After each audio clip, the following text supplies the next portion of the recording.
ఇటీవల ఏపీలో మరణించిన ఫాస్టర్ ప్రవీణ్ పగడాల మృతికి సంతాపంగా ఆదిలాబాద్ పట్టణంలోని క్యాథలిక్ చర్చ్ వద్ద సంతాప సమావేశం నిర్వహించారు. క్రైస్తవులు ఆత్మీయ సేవకుని ఘన నివాళి అర్పించారు. పైలోకాల్లో ఆయన ఆత్మకు శాంతి కలగాలని శాంతి ర్యాలీ చేపట్టారు.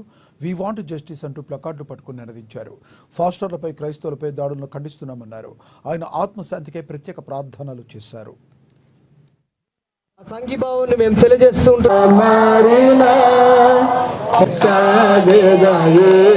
ముందు సహోదరులు సంజీవ్ గారు ముందుకు వస్తారు.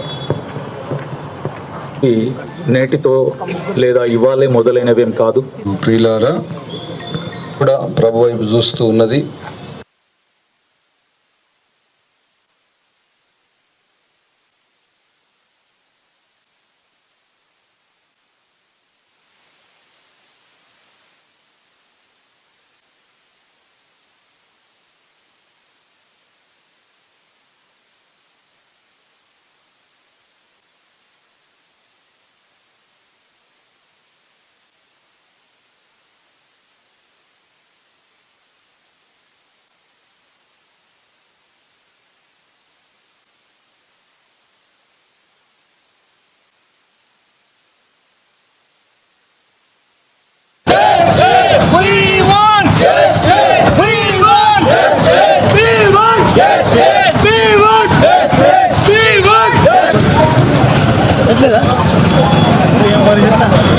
నష్టం కలిగించడం అనేటివి జరుగుతూ ఉన్నటువంటి సంఘటనలు.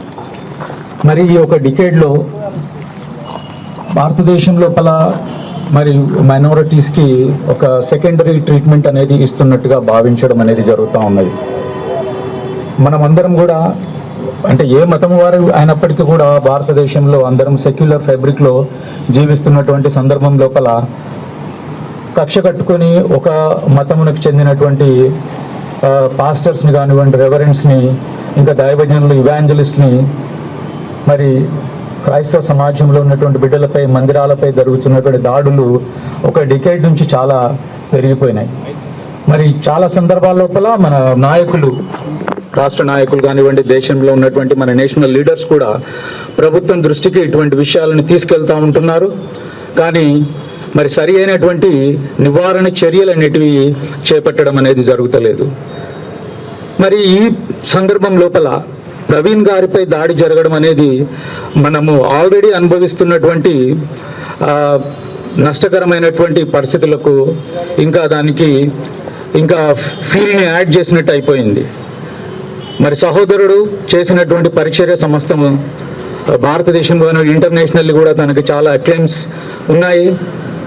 మరి బ్రదర్ తన కుటుంబాన్ని త్యాగం చేసి, క్రైస్తవులు ఎవరైనా కానీ నా జీవితము క్రీస్తు కొరకే అని చెప్పి డిసైడ్ అయిపోయి ఉంటున్నారు. ఆయన చాలా సందర్భాల లోపల, ఆయన వీడియోస్ లోపల నష్టం కలిగించడం అనేటివి జరుగుతూ ఉన్నటువంటి సంఘటనలు.